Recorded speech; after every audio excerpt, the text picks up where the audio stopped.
parameters. Bond parameters mean bond length, bond angle, bond enthalpy, bond order, then resonance structures, then polarity of bond. So these are the bond parameters. First, the bond length.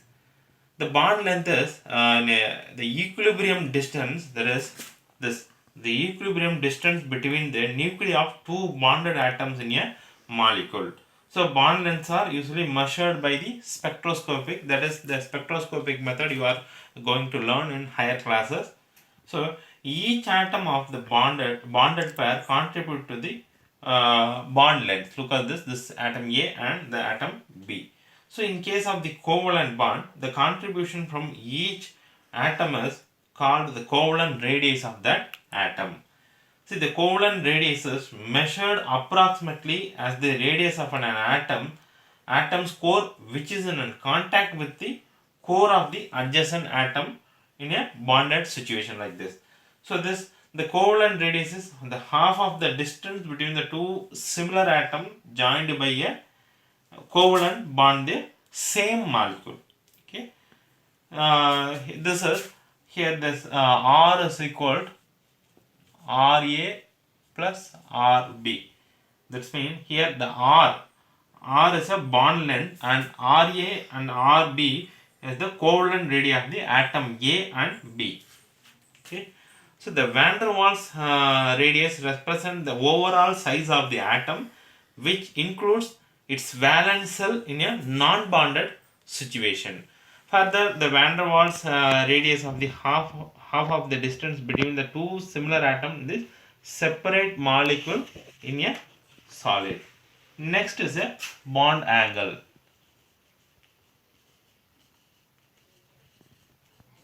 So what is the bond angle? Usually the angle between the orbitals containing bonding electron pairs around the central atom in a molecule or in a complex ion. Bond angle is usually expressed in degree, which can be experimentally determined by the spectroscopic method. Then it gives some idea regarding the distribution of orbitals around the central atom in the molecule or in the complex ion, and hence it is helps to help us to determining the shape. For example, bond angle for the water molecule H2O. See, this having structure like this. So here the bond angle is 104 degree 5. That is 4 degree 5 seconds like this, or you can write it 104.5 degree. This is also correct. Next is a bond enthalpy. The bond enthalpy is the amount of energy required to break 1 mole of bonds of a particular type between two atoms in a gaseous state. Usually the unit of bond enthalpy is kilojoule per mole. So this is the unit. Example for hydrogen molecule. The bond enthalpy of the hydrogen molecule, usually that is hydrogen molecule, you can write like this. 435.8 kilojoule per mole. So here the hydrogen atom, the bond enthalpy for a gaseous atom is H gas plus H gas. So here the enthalpy of atomization is equal to 435.8 kilojoule per mole. So similarly, the bond enthalpy for the molecules containing multiple bonds like O2, N2, like this bond, the O2 is you can write this having the double bond.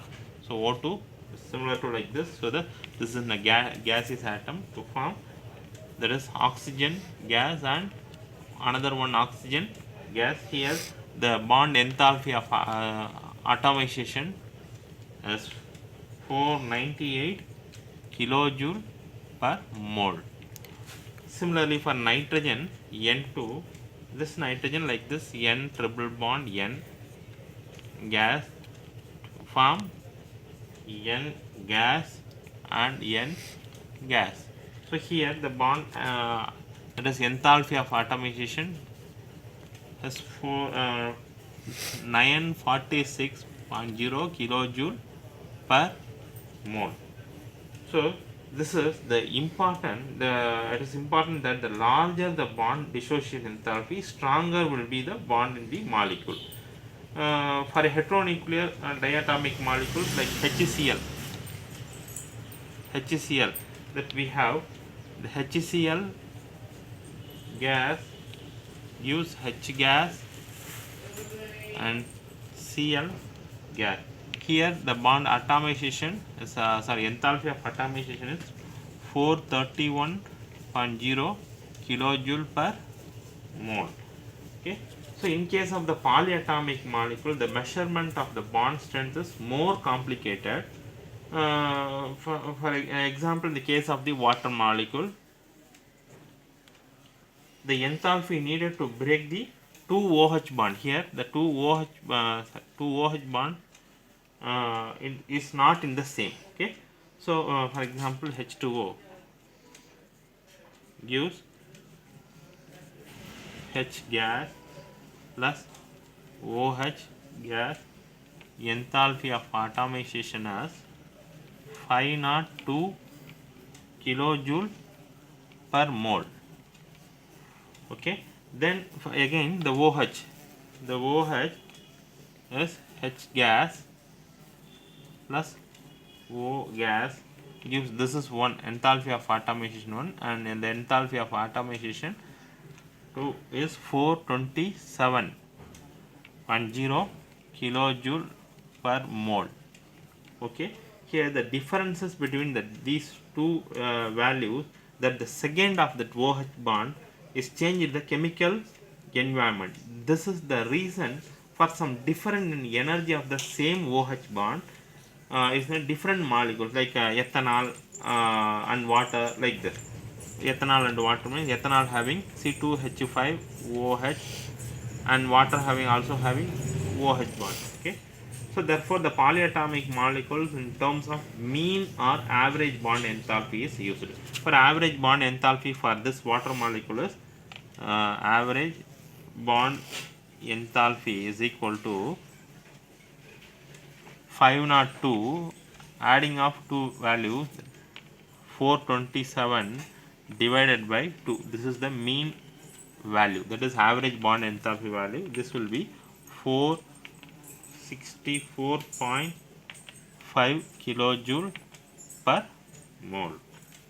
Okay. Next is bond order. The Lewis description of covalent bond, the bond order is given by the number of bonds between the two atoms in a molecule.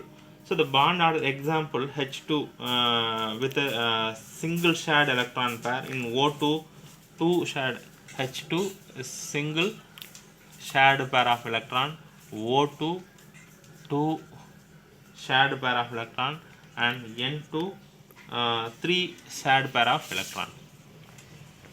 Okay. That is similarly in carbon monoxide, between the carbon and oxygen there are 3 shared pair of electron, that is like this.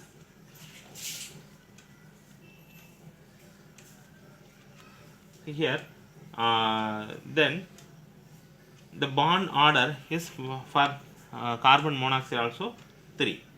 For N2 bond order is 3. Its bond atomization of enthalpy is 496 kilojoule per mole, being one of the highest for a diatomic molecule.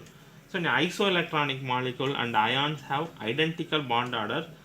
For example, F2 and O2 2 minus, okay, have bond order as 1. Okay. And that N2 and N2 CO carbon monoxide and nitrosonium ion NO plus have the bond order as 3. In general, correlation of useful for the understanding the stabilities of molecule is that with increase in the bond order, bond enthalpy increase and bond length is decreases. Okay. Next is a resonance structure.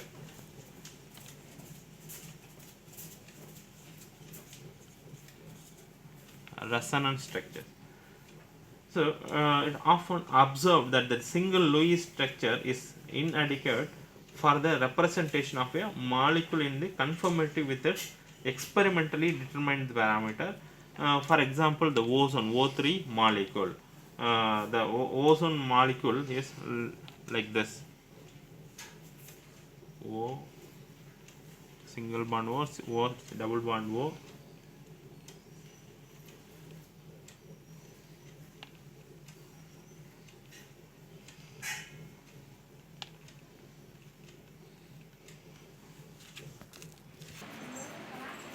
Look at this. See, this resonance, both this having both 1 and 2, this having single bond and the double bond. The normal single bond and the double bond, that is OO single bond and OO double bond. That's lengths are here. Single bond length is 148 picometer and the double bond length is 121 picometer in both cases. Okay. But in third case, this is the bond length is 128 picometer. In both side 128 picometer. Here this is 120 of 148 and 121 picometer. Here the experimentally determined that oxygen bond length in the O3 molecules are in the same, that is 128 molecule. Thus the oxygen bond in the O3 molecules are the intermediate between the double bond and the single bond. Obviously this cannot be represented by either the two Lewis structures like this. Okay. The concept of the resonance was introduced and deals with the type of difficulty experienced in the depiction of the accurate structure of the molecule like O3. According to the concept of resonance, whenever a single Lewis structure cannot describe a molecule accurately, a number of structures with similar energy, position of nuclei, bonding and non-bonding pairs of electrons are taken as the canonical structure of the hybrid which describes the molecule accurately. Okay, this the O3, thus far the O3 of two structures are here, that is the constituent of the canonical structure 2. This is, or in the resonance structure their hybrid is 3, that is this structure. This O3 more accurately, that means that this is called you can calculate the more accurately, this is the resonance hybrid. This is usually the resonance structure, the single arrow, that is a double headed arrow. This indicates this is a resonance hybrid, that is a resonance structure. Then polarity of bonds. See, the existence of a 100% ionic or covalent bond represents the ideal situation. In reality, no bond or compound either the completely covalent or ionic. So even in the case of the covalent bond between the two hydrogen atoms, there is some ionic character. When the covalent bond is formed between two similar atoms, for example H2, O2, Cl2, N2, F2, like this. So they have shared pair of electrons is equally attracted by the two atoms. As a result, the electron pair is situated exactly between the two identical nuclei. The bond so formed is called non-polar covalent bond. The contrary to this, in the case of the heteronuclear molecule like HF, hydrogen fluoride, the shared electron pair between the two atoms get displaced more towards fluorine, since the electronegativity of fluorine is far greater than the hydrogen. So the resultant covalent bond is a polar covalent bond. As a result of polarization, the molecule possesses the dipole moment, which can be defined as the product of the magnitude of the charge and the distance between the center of positive and the negative charge. that's usually represented in the mu. Okay, that is in Greek letter. The mu is equal to q into r. Here the mu is a dipole moment, q is a charge, and r is a distance of separation. So the dipole moment usually expressed in debye units. Thus debye units, the debye units simply represent like this: d, capital D. So 1 d is equal to 3.33564 into 10 power minus 30 coulombs meter. So further, the dipole moment is a vector quantity and by convention is depicted as a small arrow with a tail, and like this small arrow with the tail. The negative center and head is pointing towards the positive center. Okay. So but in the chemistry, presence of the dipole moment is represented by a crossed arrow. That is, this is like this, the crossed arrow like this. Put the on Lewis dot structure of molecules, the cross of is on positive and the arrow is head to the negative end. For example, hydrogen fluoride. So here like this, the arrow symbolizes the direction of the shift of electron density in the molecule. Note that the direction of crossed arrow, that is opposite to the conventional direction of the dipole moment vector. So in the case of the polyatomic molecule, the dipole moments not only depend upon the individual dipole moments of the bonds known as the bond dipole, but also on the spatial arrangements of the various bonds in the molecule. So in such a case, the dipole moments of molecule is a vector. Some of the dipole moments are the various bond, like H2O molecules, which has the bend structure. The two OH bond are oriented with the angle of that is 104.5 degree. So the net dipole moment is 6.17 into 10 power minus 30 coulomb meter. That is 1 debye, already we know that. It is the resultant dipole moments of two OH bond like this. The O H like this. So here and so this is the bond dipole and resultant dipole. This is the resultant dipole. So net dipole is mu is equal to 1.85 d. So that's mean 1.85 into 3.33564 into 10 power minus 30 coulomb centimeter. So it's equal to what? 6.17 into 10 power minus 30 coulomb meter. So the dipole moment in the case of beryllium fluoride, this BeF2, beryllium fluoride is 0. This because the two equal bonds dipoles point is opposite direction and cancel the effect of each other. So here B, E, then F. So here look like this. So here that this is the bond dipoles in BeF2. Total dipole moment of B like this. So that's why it's 0. In a tetraatomic molecule, for example BF3, the dipole moment is 0, although in BF bonds are oriented in the single, that is angle is 120 degree to the one another. So three bonds moments give a net sum of 0 as a resultant of any two is the equally opposite in the third. So like this.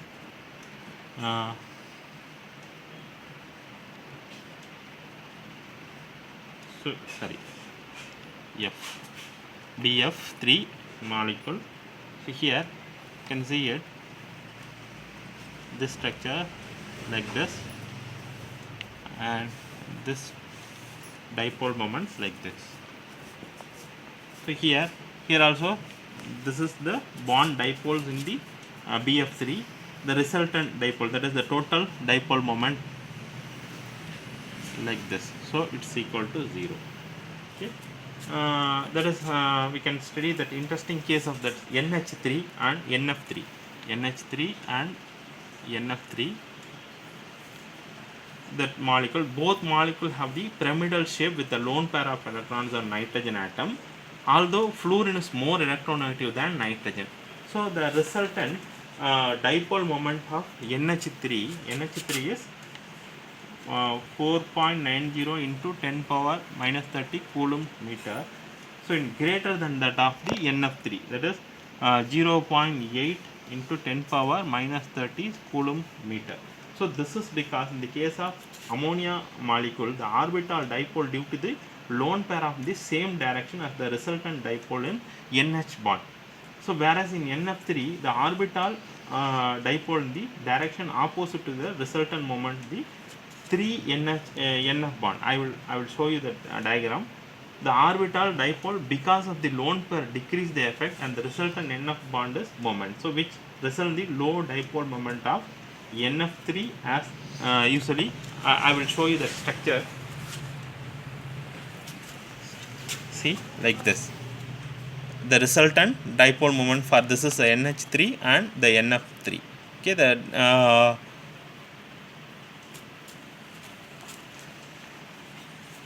then just all the covalent bond have some partial ionic character. The ionic bond also have the partial covalent character. So the partial covalent character, the ionic bond in the use of the Fajans rule. The Fajans rule state that the smaller the size cation, the smaller the size the cation and the larger the size of the anion, the greater the covalent character of the ionic bond. The greater the charge on the cation, the greater the covalent character of the ionic bond.